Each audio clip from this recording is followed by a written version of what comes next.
నమస్తే, welcome to our channel. మనతో ఉన్నారు ప్రముఖ ఆధ్యాత్మికవేత్త, జ్యోతిష్య పండితులు, దత్తాత్రేయ గణపతి ఉపాసకులు మరియు అమ్మవారి సేవకులు బ్రహ్మశ్రీ మురళీధర్ శర్మ గురుగారు ఉన్నారు. మాట్లాడదాం. నమస్కారం గురుగారు. మహాదేవ శ్రీమాత్రే నమః. గురుగారు, ఈ రోజుల్లో ప్రతి ఒక్కరికి శత్రువులే. ఎవరి తరహాలో వాళ్ళకి శత్రువులు ఉంటున్నారు. అయితే శత్రువులు చాలా రకంగా అంటే అనేక రకాలుగా ఇబ్బంది పడుతూ ఉంటారు. మానసికంగా కానివ్వండి, డబ్బు నాశనం చేస్తారు, మనుషుల్ని దూరం చేస్తారు, మనం చేస్తున్న వృత్తిని దూరం చేసేస్తూ ఉంటారు, ప్రశాంతత ఉండనివ్వరు, రకరకాల రూమర్స్ క్రియేట్ చేస్తారు, మన జీవితాన్ని మనల్ని బ్రతకనివ్వరు. ఒక మాట చెప్పాలంటే అనేక రకాలుగా ఇబ్బంది పడుతూ ఉంటారు. ఇంకా కొన్ని చెప్పలేము కూడా, అంత ఇబ్బంది పడుతూ ఉంటారు. మనశ్శాంతిని కోల్పోతాం. దానివల్ల శారీరకంగా కూడా మనకి హెల్త్ ప్రాబ్లమ్స్ వస్తాయి. ఇంకా అన్ని విధాలుగా నాశనం చేయాలని చూస్తారు. అయితే శత్రువులపైన విజయం సాధించాలి, శత్రువుల్ని గెలవాలి, శత్రు నాశనం జరగాలి అంటే ఇబ్బంది పడుతున్న వాళ్ళని నాశనం అవ్వాలని కోరుకోవడం కూడా తప్పేం లేదు. ఈ రోజుల్లోనే చాలా మంది చెప్తూ ఉంటారు. కాబట్టి శత్రు నాశనం జరగాలంటే ఒక మంచి పరిహారం చెప్పండి గురువుగారు. తప్పకుండా అమ్మా. ఇవన్నీ మీరు చెప్పేటువంటి విషయాలు అన్నీ వింటూ ఉంటే ఫస్ట్ అంటే ఒక మనిషి ఇవాళ రేపు ఎదిగినా బాధే, డౌన్ఫాల్ అయినా బాధే. అది కూడా వేరే రకాలుగా మనల్ని ఇబ్బంది పెడుతూ ఉంటారు. వీళ్ళ చేతకాని వాళ్ళు వీళ్ళు ఏం చేసినా కలిసి అవుతారు. అది ఇంక వేరేది. మొన్న ఈ మధ్యలో పాపం ఒక క్లయింట్ వారి యొక్క ల్యాండ్ 2021-22లో కొన్నారు. సుమారుగా 21-22 వేలు అంటే గజానికి లైక్ చొప్పున పెట్టి కొన్నారు. సుమారుగా ఈ రోజుకు అది 30,000-32,000 దాకా ఉంది. ఒక 8-9 వేల దాకా పెరిగింది. సో వారికి కొంత వారి కూతురు డాక్టర్ రిలేటెడ్గా అమెరికాలో అదే లైక్ వెళ్ళి అంటే చదివించాలనే సందర్భం మీద వారికి కొంత అమౌంట్ అర్జెంటుగా అవసరం పట్టింది. అమ్ముదాము అనుకునే సమయానికి పార్టీలు దగ్గర దాకా వచ్చి మిస్ అయిపోతున్నారు. ఒకవేళ ఇక్కడ ఏం చేశారు మీరు, సో చదువు అయితే ఆగదు కదా అని చెప్పి ఎట్లాగో ఇది ఉంది కదా ఒక ధైర్యం, ఎట్లాగో ల్యాండ్ ఉంది కదా అని చెప్పి ఒక దగ్గర ఒక 40L తీసుకున్నారు. తీసుకొని తనని పంపించారు, సమ్ పర్సంటేజ్ ఇంత. సో వీళ్ళకు సుమారు 12 నెలల నుంచి ల్యాండ్ సేల్ అవుతుంది. దగ్గర దాకా వస్తుంది, వెళ్ళిపోతుంది. ఎందుకు అని ఆరాధిస్తే వారి సొంత రిలేటివ్స్, ఇక ఎందుకంటే ఇక చెప్పను వీరు వారు అని, వారే ఆ ల్యాండ్ పక్క రిలేటివ్ వాళ్ళు అంటే పక్కగా ఉండేటువంటి వారు. ఇప్పుడు ఈ ల్యాండ్ వీరిది, ఈ పక్క ల్యాండ్ వేరే వారిది, ముందు ల్యాండ్ వేరే వారు, అటు పక్క వారిది వేరే వారు ఉంటారు కదా. ఇట్లా ఈ వీరి యొక్క ల్యాండ్ పక్క వారు అడుగుతారు కదా, ఏ ల్యాండ్ కొనాలని చెప్పి అనుకున్నటువంటి వాడు ఇక్కడ ఎంత నడుస్తుంది అది ఇదంటే, ఇక్కడ ఏమున్నది చాలా రేటు బాగానే ఉన్నది, కానీ అతను మాత్రము చాలా తక్కువ రేటు కొన్నాడు. మీకు ఇంత రేటు చెప్తున్నాడు కదా, అంత రేట్ అయితే లేదు.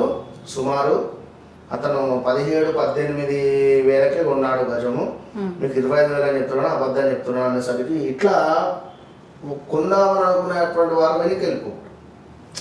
అంటే చూడండి, ఇప్పుడు మీరు అన్నటువంటి ఇన్ని పాయింట్స్ కాకుండా ఇది ఒక కొత్త పాయింట్. సో అట్లా చేస్తారు, మనకు వచ్చేటువంటి డబ్బును కూడా రానివ్వకుండా చేస్తారు. కుళ్ళు పోతుతనం, అవకాశాలు రానివ్వరు, కళ్ళమంట. ఇంతటి కళ్ళమంట అంటే నిజంగా వీరు నిజంగా చాలా బాధ అనిపిస్తుంది. సో ఇలాంటి సందర్భాలలో మహిషాసుర మర్దిని అమ్మవారికి సంబంధించినటువంటి శ్లోకం మన యొక్క లైన్లో 42 నుండి 47 వరకు చదువుకోవాలి.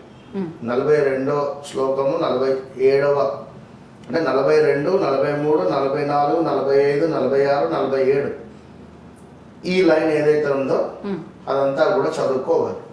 కుదిరితే మొత్తము చదువుకోవచ్చు.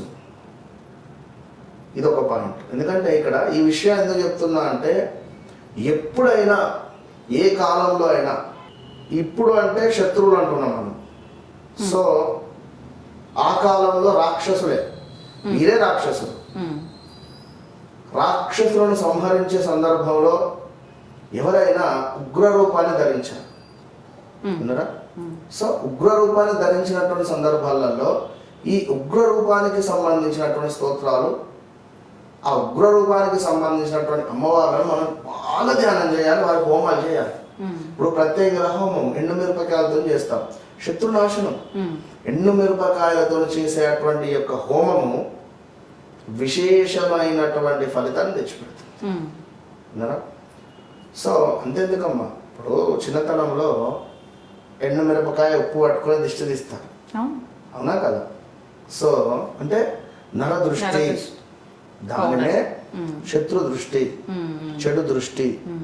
కనుక మీరు కూడా ఇంట్లో నిజంగా చెప్తున్నాను, శత్రువుల యొక్క పేర్లను తలుచుకొని నేను చెప్పేటువంటి మంత్రాన్ని ఒక స్టీల్ బేసిన్ పెట్టుకోండి, అందులో కాస్త ఇసుకను పోయండి, కొన్ని సమిధలను సేకరించండి, రాగి పుల్లలను దానిలో పెట్టేసి కర్పూరంతో వెలిగించేసి చక్కగా అవంతా అంటుకున్న తర్వాత ఎండుమిరపకాయలను అందులో వేస్తూ ఉండండి. నేను చెప్పే మంత్రాన్ని లాస్ట్లో చెప్తాను.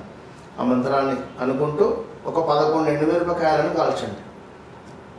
ప్రతి శనివారం రాత్రి 9:30 నుంచి 10:30 చేయాలి.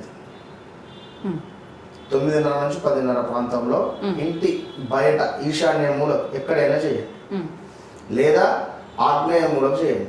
విశేషమైనటువంటి ప్రతిఫలం ఉంటుంది. ఇక శివ తాండవ స్తోత్రం ఎంత పవర్ఫుల్ స్తోత్రం అంటే అంత పవర్ఫుల్ స్తోత్రం అది. సో అది విన్నా చదివిన విశేషమైనటువంటి ఫలితం ఉంటుంది.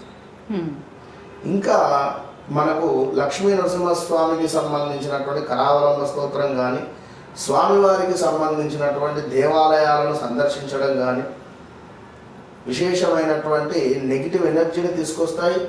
ఈ యొక్క మనకు ఎవరైతే మన యొక్క శత్రువుల నుండి మనకు విముక్తి కలుగుతుంది. ఎండు మిరపకాయలు ప్లస్ తోక మిరియాలను చక్కగా కూడా తీసుకొని ఓం భం భైరవాయ నమః అని తోక మిరియాలను కూడా ఈ యొక్క బొగ్గులపై కాల్చండి. చక్కగా ఎర్రగా బొగ్గులైన తర్వాత ఓం భం భైరవాయ నమః అని కాల్చండి. మేషరాశి వారైతే వీరు ఎండుమిరపకాయలతో హోమం. అదేవిధంగా వృషభ రాశి జాతకులకు వృషభ రాశి జాతకులు ఎవరైతే ఉన్నారో వీరు ఎండు మిరపకాయలను మిరియాలను దానంగా ఇవ్వండి. ఎండు మిరపకాయలను అదేవిధంగా మన ఎండు మిరపకాయలను మిరియాల పొడిని ఒక బిందెలో కలిపి చక్కగా కూడా నీటిలో, ఆ నీటితో ఈశ్వరునికి అభిషేకం చేయాలి వృషభ రాశి వాళ్ళు. ఇటు అదేవిధంగా మిథునం, ఓకే, మిథున రాశి వారు ఖచ్చితంగా జపం చేసుకోండి. ఓం భం భైరవాయ నమః, ఓం భం భైరవాయ నమః, ఓం భం భైరవాయ నమః, ఓం భం భైరవాయ నమః, లేదా ఓం ద్రాం దత్తాత్రేయాయ నమః, ఓం ద్రాం దత్తాత్రేయాయ నమః, ఓం ఘం గణపతయే నమః, ఓం ఘం గణపతయే నమః. ఈ మంత్రాలను రోజు 108 సార్లు చదువుకోండి. ఇక కర్కాటకం వీరు ఓం గం గణపతయే నమః తర్పణం విడిచిపెట్టాలి. ఓం గం గణపతయే నమః తర్పణం విడిచిపెట్టాలి. నీరు తీసుకోవాలి, స్పూన్ తోటి చేతిలో పోసుకోవాలి, విడిచిపెట్టాలి. అర్ఘ్యం ఓం గం గణపతయే నమః అర్ఘ్యం విడిచిపెట్టాలి. ఇట్లా 108 సార్లు 108 అర్ఘ్యాలు విడిచిపెట్టి ఈ నీటిని తీసుకువెళ్ళి చక్కగా కూడా మీరు ఈశ్వరుడి మీద కానీ, లేదా ఏదైనా గణపతి దేవాలయంలో గణపతి పాదాల దగ్గర కానీ, లేదా గణపతికి సమర్పించే ప్రయత్నం చేయండి. ఈ నీటిని ఇట్లే ఒక బాటిల్లో పోసి పక్కన పెట్టేసి ప్రతి బుధవారం ఎక్కడైనా అభిషేకం జరుగుతుంటే అక్కడ ఈ నీటిని డొనేట్ చేయండి. ఈ నీటితో అభిషేకం. సో మళ్ళీ సింహరాశి వారు హోమం ఎండుమిరపకాయలు. దీని తర్వాత కన్యారాశి వారు మళ్ళీ యాజ్ ఇట్ ఈజ్గా దానం. సరే రిపీట్. కన్యారాశి వారు వచ్చేసి మన దానం, రైట్. ఇటు మళ్ళీ వీరెవరు కన్యారాశి వారికి ఇందాక దానం అని చెప్పుకున్నాం కదా, అట్లనే విధంగా ఈ యొక్క తులారాశి వారికి కూడా చెప్పు. సో ఇట్లా మళ్ళీ కంటిన్యూ ఉంటుంది కనుక రాశి వైజ్ ఒకవేళ వారికి ఉండేటువంటి సమస్యను బట్టి. కానీ ఓవరాల్గా మనం చెప్పేటువంటి మంత్రంతో వీరు ఎండుమిరపకాయలను వేయండి. ఇంటి బయట టెర్రస్ ఉన్న టెర్రస్ పైన వేయండి, ఇంకా ఎక్సలెంట్గా ఉంటుంది. ఇంటి పైన టెర్రస్ ఉంటుంది, బంగ్లా పైన వెళ్ళి చేసుకోండి. అవసరమైతే మంత్రం చెప్తున్నాను, చక్కగా వినండి. ఓం హ్రీం హూం క్రీం సర్వశత్రు స్తంభిని ఘోర కాళికాయై ఫట్ స్వాహ. ఓం క్రీం హూం క్రీం సర్వశత్రు స్తంభిని ఘోర కాళికాయై ఫట్ స్వాహ. ఓం క్రీం రిపీట్. ఓం క్రీం హూం క్రీం సర్వశత్రు స్తంభిని ఘోర కాళికాయై ఫట్ స్వాహ. ఈ మంత్రాన్ని అవసరం మన డిస్క్రిప్షన్లో ఇద్దాం. ఇది చేయడం వల్ల విశేషమైనటువంటి ఫలితం ఉంటుంది. ఎప్పుడైనా శత్రువును ముందు మనము గల్లా ఎగరేసుకొని తిరగాలి. ఆ విధమైన స్థాయికి మీరు వెళ్ళాలి, నేను కోరుకుంటాను. అంతే. ఖచ్చితంగా ఎక్సలెంట్గా చెప్పారు గురుగారు. నిజంగా ఒక మోటివేషనల్గా కూడా అనిపిస్తుంది ఇప్పుడు మీరు చెప్తున్నప్పుడు. ఖచ్చితంగా శత్రువుల మీద ఎప్పుడు విజయం మనదే ఉండాలి. తాత్కాలికంగా ఇబ్బంది పడతాం అంతే. ఎవరైతే చేసినా నిజంగా ప్రకృతికి విరుద్ధంగా ఎవరేం చేసినా అది అవ్వదు. కొన్ని రోజులు ఇబ్బంది పడతాము, తర్వాత మనం రెట్టింపు మనము సక్సెస్ ఏమైనా అంతే మనం స్వీకరించాలి. నేను ఓడిపోయాను నువ్వంటే ఎట్లా, నేను ఒప్పుకోవాలి కదా. అంతే కదా, మనకి మనము ఇప్పుడు సింహం ముందు అది కడుపు నిండి కూర్చుంది. దాని ముందు ఎన్ని పిల్లి వచ్చి పిల్లి గంతులు వేసినా లేకపోతే ఎన్ని వేసినా కూడా అనుకుంటుంది. అది కడుపు నిండి ఉన్నది, అవునా కదా. సో ఎప్పుడైనా మనము మన కడుపు నిండినటువంటి విధంగానే ఉండాలి మన భావం. కనుక అంటే నేను అనేది ఏమిటంటే మనం ఎప్పుడు సింహంలాగానే ఉండాలి. అంతే. ఎక్సలెంట్గా చెప్పారు. ఎవరికి వాళ్ళు విడివిడిగా రాశి ప్రకారం కూడా చెప్పారు గురుగారు. మంచి పరిహారం చెప్పారు. నమస్తే.